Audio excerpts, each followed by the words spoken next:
direction, appeared the loftier dome of Taconic, looking blue and indistinct, and hardly so substantial as the vapory sea that almost rolled over it. The nearer hills, which bordered the valley, were half submerged, and were speckled with little cloud wreaths all the way to their tops. On the whole, there was so much cloud, and so little solid earth, that it had the effect of a vision. The children above mentioned, being as full of life as they could hold, kept overflowing from the porch of Tanglewood, and scampering along the gravel walk, or rushing across the dewy herbage of the lawn. I can hardly tell how many of these small people there were. Not less than 9 or 10, however, nor more than a dozen, of all sorts, sizes, and ages, whether girls or boys. They were brothers, sisters, and cousins, together with a few of their young acquaintances, who had been invited by Mr. and Mrs. Pringle to spend some of this delightful weather with their own children at Tanglewood.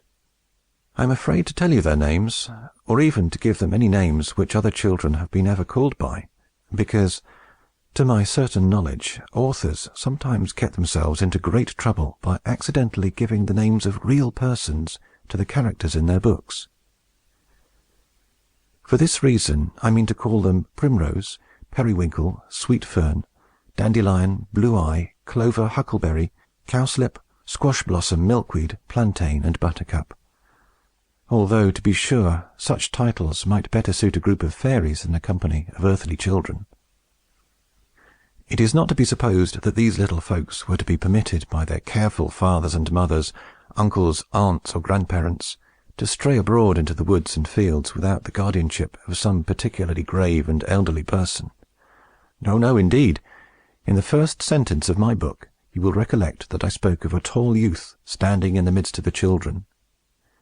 His name, and I shall let you know his real name, because he considers it a great honor to have told the stories that are here to be printed. His name was Eustace Bright. He was a student at Williams College, and had reached, I think, at this period, the venerable age of 18 years, so that he felt quite like a grandfather towards Periwinkle, Dandelion, Huckleberry, Squash Blossom, Milkweed, and the rest, who were only half or a third as venerable as he. A trouble in his eyesight, such as many students think it necessary to have nowadays in order to prove their diligence at their books, had kept him from college a week or two after the beginning of the term. But, for my part, I have seldom met with a pair of eyes that looked as if they could see farther or better than those of Eustace Bright. This learned student was slender and rather pale, as all Yankee students are, but yet of a healthy aspect, and as light and active as if he had wings to his shoes. By the by, being much addicted to wading through streamlets and across meadows, he had put on cowhide boots for the expedition. He wore a linen blouse, a cloth cap, and a pair of green spectacles, which he had assumed probably less for the preservation of his eyes than for the dignity that they imparted to his countenance. In either case, however, he might as well have left them alone, for Huckleberry, a mischievous little elf, crept behind Eustace as he sat on the steps of the porch, and snatched the spectacles from his nose, and clapped them on her own. And as the student forgot to take them back, they fell off into the grass, and lay there till the next spring. Now, Eustace Bright, you must know, had won great fame among the children as a narrator of wonderful stories. And though he sometimes pretended to be annoyed when they teased him for more, and always for more, yet I really doubt whether he liked anything quite so well as to tell them. You might have seen his eyes twinkle, therefore, when Clover, Sweet Fern, Cowslip, Buttercup, and most of their playmates besought him to relate one of his stories while they were waiting for the mist to clear up. "Yes, Cousin Eustace," said Primrose, who was a bright girl of 12, with laughing eyes and a nose that turned up a little.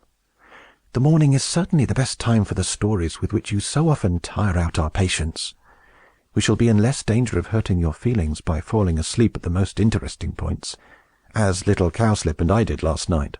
"Naughty Primrose!" cried Cowslip, a child of 6 years old. "I did not fall asleep, and I only shut my eyes so as to see a picture of what Cousin Eustace was telling about. His stories are good to hear at night, because we can dream about them asleep, and good in the morning, too, because then we can dream about them awake. So I hope he will tell us one this